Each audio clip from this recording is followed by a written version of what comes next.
Bonjour. Alors voici le programme complet des formations de praticiennes pour les méthodes PIT. Tout d'abord, les méthodes PIT ont été créées par Zebra Slavinsky, qui est serbe, ou tout du moins qui était serbe. J'ai pu le rencontrer, j'ai eu la chance de le rencontrer en 2012, où j'ai effectué une formation avec lui à Bruxelles. Et ensuite, je suis allée le rejoindre en Serbie, à Belgrade, pour avoir des formations complémentaires. Donc, si vous voulez plus d'informations sur les méthodes PIT en elles-mêmes, nous avons une chaîne YouTube au nom des méthodes PIT, où il y a différentes présentations sur plusieurs techniques, sur les polarités et sur les méthodes PIT en général. Vous avez également notre site internet. Alors, le déroulé des formations. La formation de praticiens-praticiennes se déroule 2 fois par an. Une commence fin janvier et se termine fin mars, ou courant mars, on va dire, dure environ 2 mois.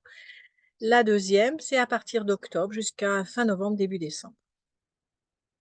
Nous sommes 4 formatrices qui, en alternance 2 par 2, sommes présentes à chacun des modules.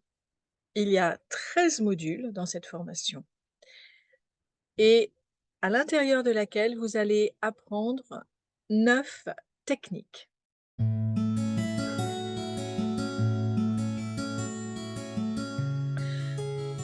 Comment ça se passe? Dans chaque module, vous apprenez une technique.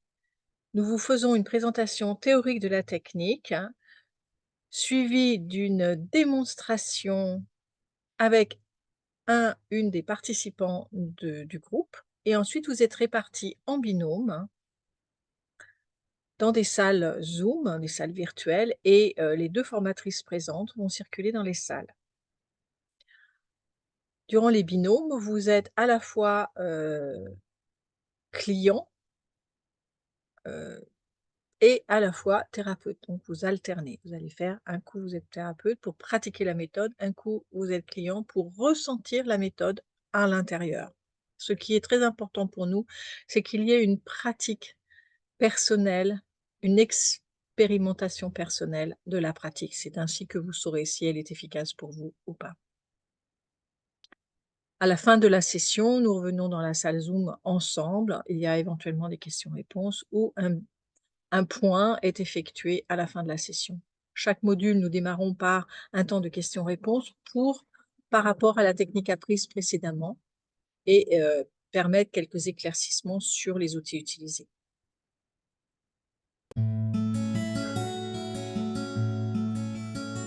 Alors, les méthodes PIT se basent sur quoi?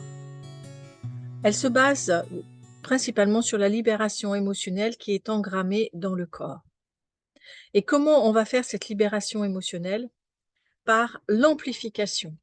Nous allons aller chercher ce qui se cache en dessous de la première émotion qui émerge suite à une situation. Donc, on permet à la personne ou on aide la personne à plonger dans l'émotion, à plonger dans la situation et par un processus d'amplification, nous allons l'aider à ressentir, à faire des ponts à travers son inconscient entre la situation qui existe actuellement et d'autres événements de sa vie vis-à-vis desquels il y a un effet écho, un effet résonance. Le principe, c'est l'intention paradoxale. On amplifie ce que l'on veut dégager, ce que l'on veut dissoudre. On utilise beaucoup la respiration, inspire, expire, et peut-être d'autres outils de respiration pour vraiment permettre d'éliminer les charges et aussi d'apaiser le mental qui parfois peut s'affoler ou vouloir garder le contrôle. Nous avons avec les méthodes PIT des adages que nous n'avons pas créés, mais que nous utilisons beaucoup. C'est ce à quoi je résiste persiste. Ça veut dire que, en fait, quand il y a une sensation, une émotion très douloureuse, on aura tendance à se crisper, à se tendre et donc à garder l'émotion dans le corps et elle ne se libérera pas. Donc c'est le principe de la résistance. Même si on veut s'en libérer d'une autre partie de nous par rapport à la peur, par rapport à l'anxiété, vont nous faire résister. et donc on travaille, à aider à lâcher cette résistance. Et l'autre adage que l'on utilise énormément, c'est: «Ce à quoi je fais face, c'est face». En fait, le principe d'amplification permet de faire face de manière intense et un peu comme une bulle de savon, on la regarde, on la touche et elle se dissout. C'est les charges émotionnelles sont un peu plus dures que les bulles de savon, mais le principe est le même. Je regarde. Un autre outil aussi sera, de travailler on va travailler avec les contenus qui sont au présent. On ne passe pas par l'analyse: «Oui, ce que je vis là, ça vient de». On passe pas trop par l'analyse, on va utiliser une situation présente, les ressentis qui sont engrammés en nous et les ponts vont se faire via l'inconscient et non via l'analyse. Et on fait en sorte à ce stade de ne pas rechercher l'émotion positive. L'émotion positive, elle viendra plus tard, naturellement, mais au moment de la libération des charges négatives, on ne recherche pas l'émotion positive. Et je vais y revenir à ce niveau-là, autour des émotions positives et des émotions négatives par rapport à les fondamentaux des méthodes PIT dans ce sens.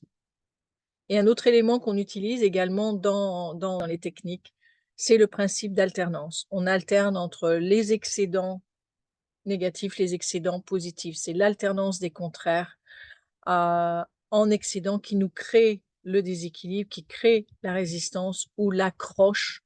L'accroche à une émotion positive est également une forme de résistance puisqu'on résiste contre l'émotion négative. Donc on va, travailler dans cette alternance pour véritablement ramener, tous les contenus dans un espace de neutralité et d'équilibre. Nous avons également, à travers les 9 outils appris, il y a 2 outils de libération de trauma qui sont très efficaces et très puissants et on peut réellement, lorsque la personne se connecte à nouveau à son trauma, on peut réellement, en libérer la charge. Alors la formation s'adresse à qui? Elle s'adresse aux thérapeutes qui sont déjà installés, mais aussi aux personnes en reconversion professionnelle, afin de s'enrichir d'un outil supplémentaire, un outil qui est assez simple, efficace et le fait qu'il y ait, un bon nombre de techniques permet, d'adapter chacune des techniques en fonction du profil de la personne que nous avons en face de nous. Donc c'est cette multiplicité des outils, cette multiplicité des techniques qui, rendent, les méthodes PIT très riches. Également, la les méthodes PIT permet, d'explorer d'autres espaces intérieurs. On peut aussi, prendre en compte des problématiques très profondes en remontant dans la petite enfance, dans l'espace fœtal ou la naissance, voire même dans la généalogie au niveau du transpersonnel.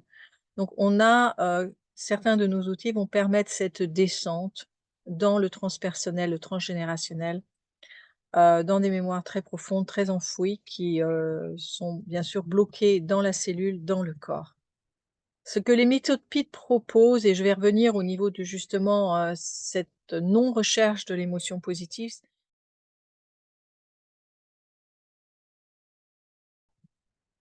les méthodes PIT se situent à un point de croisement entre l'expansion de la conscience, l'élévation de la conscience et un travail en profondeur de développement personnel. Il y a ce mouvement horizontal et vertical où on élève la conscience, on a un point de vue beaucoup plus élargi avec du recul par rapport aux situations et en parallèle, dans le travail de développement personnel, on dégage toutes les émotions contenues à l'intérieur dans notre histoire.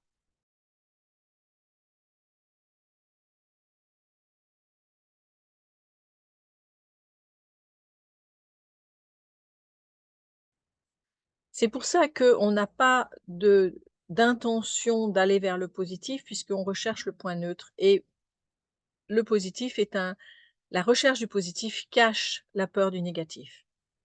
Donc, il y a un déséquilibre. Donc on va travailler sur le déséquilibre des 2 côtés. Un excès d'excitation qu'on pourrait appeler joie, mais qui n'en est pas une véritable authentique, avec un excès de tristesse, voire de désespoir, voire de dépression, qui est donc le pendant opposé de, l'excès de joie ou d'excitation. Un excès de courage cache une grande peur.